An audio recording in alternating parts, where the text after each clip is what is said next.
दोस्तों बांग्लादेश में शेख हसीना का तख्ता पलट हुए हफ्ते से भी ज्यादा हो गया है और अब तक बांग्लादेश में हिंदुओं पर हिंसा रुकने का नाम नहीं ले रही है।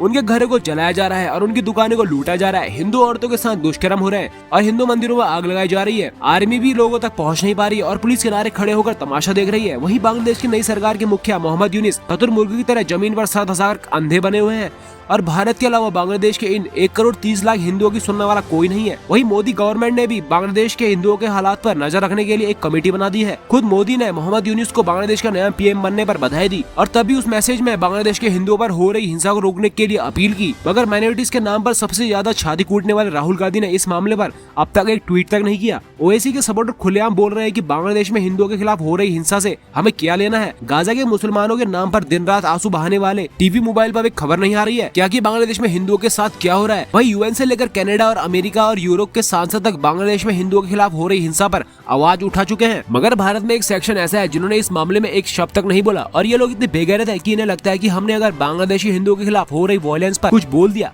तो उससे उनका भारत में वोट बैंक नाराज न हो जाए।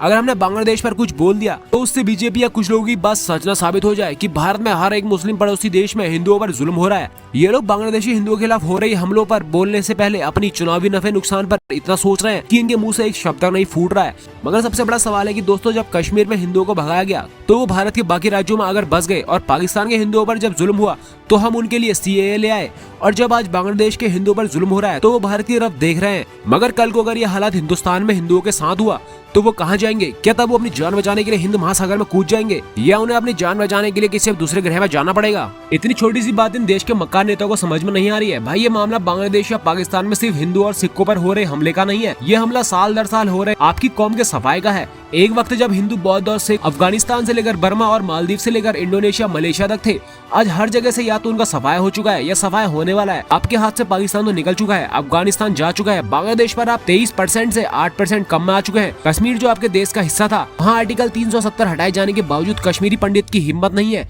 कि वो जिहादियों के रहते हुए वहाँ लौट जाए। बावजूद इसके इस देश में लाखों अभी भी इस्लामिक फोबिया की अफीम चाट रहे हैं। उनको लगता है कि ये सब सांप्रदायिक बातें हैं, इससे हमें क्या लेना देना। और जब तक उनको इस मामले की सीरियसनेस समझ में आएगी तब तक उनका भी ये हाल हो रहा होगा जो आज बांग्लादेश में हिंदुओं का हो रहा है या पाकिस्तान में हिंदुओं के साथ हो चुका है। तो हिंदुओं जागो, खड़े हो और लड़ो अपने हक के लिए, क्योंकि टाइम बदलने में देर नहीं लगती। जो आज बांग्लादेश में हो रहा है और जो पाकिस्तान में हो चुका है वो कल भारत में हिंदुओं के साथ हो सकता है। वीडियो अच्छा लगा हो तो वीडियो को लाइक शेयर सब्सक्राइब जरूर करना और कमेंट में जरूर बताना। फिर मिलेंगे एक और नई वीडियो के साथ, तब तक के लिए जय हिंद।